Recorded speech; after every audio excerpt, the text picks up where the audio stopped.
Hello everyone, welcome to our channel. This is Srishti Agarwal. तो मैं आप सभी कक्षा 9 के स्टूडेंट्स के लिए लेकर आई थी वर्कबुक्स के सॉल्यूशन, जिसमें हम इंग्लिश, गणित और विज्ञान के सॉल्यूशन देख रहे थे। तो विज्ञान के सॉल्यूशन में हमने कार्यपत्रक 37 तक कंप्लीट सॉल्यूशन देख लिया है। अगर आपने किसी कारणवश कोई भी वीडियो मिस कर दिया है तो आप हमारी चैनल की प्लेलिस्ट से चेकआउट कर सकते हैं।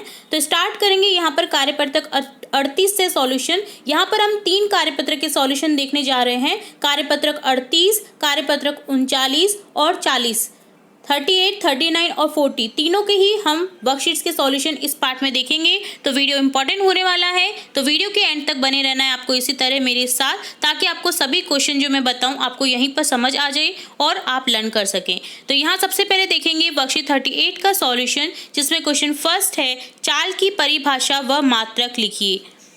तो इजी क्वेश्चन है, चाल की परिभाषा और मात्रक क्या हो जाएगा? आंसर हो जाएगा, किसी वस्तु द्वारा इकाई समय में तय की गई दूरी को चाल कहते हैं, मात्रक होता है मीटर प्रति सेकंड। तो ये आपको नोट डाउन कर लेना है अपनी वर्कशीट में। नेक्स्ट सेकंड क्वेश्चन है, जब वस्तु एक समान गति से गति कर रही होती है तब इसका मार्ग कैसा दिखाई पड़ता है? तो इसका मार्ग दिखाई पड़ता है एक समान। तो आपको इस तरह से लिख देना है, एक समान। नेक्स्ट थर्ड क्वेश्चन है, त्वरण किसे कहते हैं? सूत्र व मात्रक भी लिखिए। किसी वस्तु के वेग में परिवर्तन की दर को त्वरण कहते हैं, मात्रक होता है मीटर प्रति सेकंड स्क्वायर। ठीक है, तो ये भी आपको नोट डाउन कर लेना है। नेक्स्ट क्वेश्चन देखेंगे, फोर्थ क्वेश्चन, एक बस 16 किलोमीटर की दूरी 15 मिनट में तथा 20 किलोमीटर की दूरी 1 घंटे में तय करती है। बस की औसत चाल क्या है? तो टोटल हम दूरी निकालेंगे, देन टोटल समय निकालेंगे, देन औसत चाल का सूत्र लगा देंगे, दूरी बटा समय। तो इस तरह से इसे सॉल्व करना है आपको। ये देखिए, कुल दूरी 16 और 20 को जोड़ देंगे 36 किलोमीटर। चूँकि हमारी चाल की जो मात्रक है वो मीटर प्रति सेकंड में रहता है, तो हम इसे मीटर में चेंज कर देंगे। 1 किलोमीटर में 1000 मीटर होते हैं, तो यहाँ 36 किलोमीटर को 1000 से मल्टीप्लाई कर देंगे। तो देखिए यहाँ पर इस तरह से हो जाएगा 36,000 मीटर। कुल समय 15 + 60 75 मिनट, जिन्हें सेकंड में चेंज करेंगे 60 से मल्टीप्लाई करके, तो 4500 सेकंड हो जाएंगे। और 36,000 को 4500 से डिवाइड करने पर हमारे पास में औसत चाल बचेगी 8 मीटर प्रति सेकंड। तो ये आपको नोट डाउन कर लेना है इसी तरह से। नेक्स्ट क्वेश्चन फिफ्थ देखेंगे, चाल एवं वेग में अंतर बताइए। तो चाल एक अदिश राशि है जबकि वेग एक सदिश राशि है। चाल में केवल परिमाण होता है जबकि वेग में परिमाण व दिशा दोनों होते हैं। तो ये आपको नोट डाउन कर लेना है। और लास्ट क्वेश्चन देखेंगे इस वर्कशीट का, जिसमें क्वेश्चन 6 है, राम विरामावस्था से अपनी गाड़ी शुरू करता है। विराम अवस्था में था, फिर गाड़ी शुरू करता है और 30 सेकंड में 5 मीटर प्रति सेकंड, सेकंड को ऊपर ले आए तो इनवर्स हो गया, 5 मीटर प्रति सेकंड का वेग प्राप्त कर लेता है। तो गाड़ी का त्वरण ज्ञात करो। तो इसके लिए आपको फॉर्मूला याद होना जरूरी है। त्वरण का फॉर्मूला होता है v - u/t, 5 - 0/30। तो 5/30 को जब हम सॉल्व करेंगे तो 1/6 मीटर प्रति सेकंड या मीटर सेकंड यूनिवर्स हमारे पास में आंसर आ जाता है। तो यहाँ पर हमने 6 क्वेश्चन के आंसर देख लिए हैं। आप इन्हें नोट डाउन करें और लर्न कर लें। तो ये होता है कार्यपत्रक 38 का सॉल्यूशन डन। अब देखेंगे कार्यपत्रक 39 का सॉल्यूशन। क्वेश्चन फर्स्ट है, किसी वस्तु के एक समान और असमान गति के लिए समय दूरी ग्राफ की प्रकृति कैसी होती है?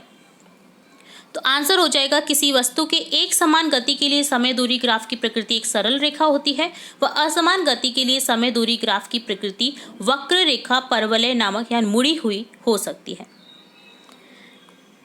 तो ये फर्स्ट क्वेश्चन का आंसर आप नोट डाउन कर सकते हैं। सेकंड क्वेश्चन है, वेग समय ग्राफ के नीचे की क्षेत्र में मापी गई राशि क्या होती है? तो मापी गई राशि होती है वस्तु के विस्थापन के परिमाण के बराबर। तो ये भी नोट डाउन कर लेना है। थर्ड क्वेश्चन है, एक समान चाल एवं असमान चाल से गतिमान वस्तु के लिए दूरी समय आरेखित करें।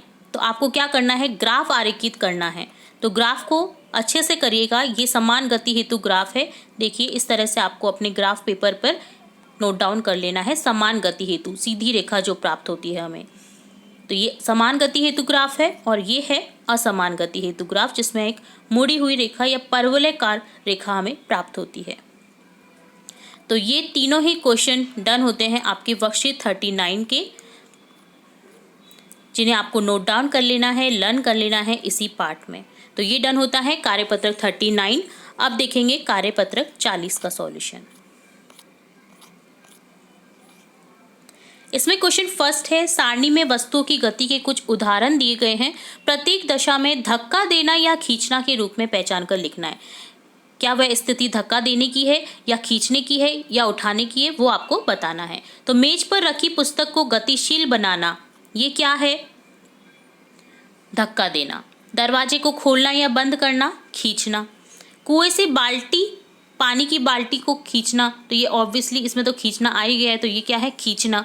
ठीक है, आप इसे कर कर देखिए, आप इमेजिन करके इन चीज़ों को करके देखेंगे तो आपको पता चल जाएगा कि आप क्या कर रहे हैं इनमें।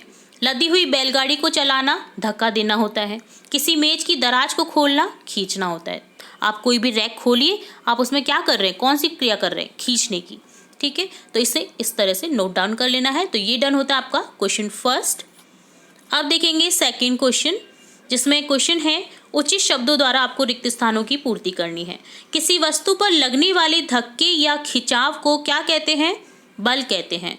बल में परिमाण के अलावा दिशा भी होती है। तो ये बल की परिभाषा भी हो गई और बल का अंतर भी हो गया। ठीक है, बल में परिमाण के अलावा दिशा भी होती है। किसी पृष्ठ के प्रति एकांक क्षेत्रफल पर लगने वाले बल को दाब कहते हैं। दाब की परिभाषा भी हो गई। देखिए, बल द्वारा किसी वस्तु की गतिशील अवस्था या स्थिर अवस्था में परिवर्तन लाया जा सकता है। आप कोई भी वस्तु को अगर बल लगाएंगे तो आप उसकी स्थिति में परिवर्तन ला सकते हैं। ठीक है, तो ये डन होता है सेकंड क्वेश्चन। अब इस वर्कशीट का लास्ट क्वेश्चन है, चित्र देखकर बताना है आपको कि कौन सी क्रिया हो रही है। बल धक्का देना हो रहा है या खींचने की प्रक्रिया हो रही है या उठाने की। तो देखिए, कार को धक्का लगा रहा है एक व्यक्ति, तो ये क्या हो गया? धक्का देना। बच्चे खेल रहे हैं, एक दूसरे को खींच करके खेलेंगे, तो यहाँ पर खींचना हो गया। कुएं में से पानी की बाल्टी को निकालना, खींचना हो गया। एक आदमी देखिए सामान उठा रहा है, तो ये कौन सी क्रिया है? उठाना। ठीक है, तो इस तरह से डन होता है आपका वर्कशीट 40 का भी सॉल्यूशन। तो बहुत ही इजी वर्कशीट्स थी और बहुत इंपॉर्टेंट वर्कशीट थी। तो यहाँ हमने इस पार्ट में देखा कार्यपत्रक 40, कार्यपत्रक 39, कार्यपत्रक 38 के सॉल्यूशन। उम्मीद है आपको सभी क्वेश्चन अच्छे से समझ आए होंगे। फिर भी अगर कोई डाउट रहता है तो आप कमेंट बॉक्स में कमेंट करके पूछ सकते हैं, अपने डाउट्स को क्लियर कर सकते हैं।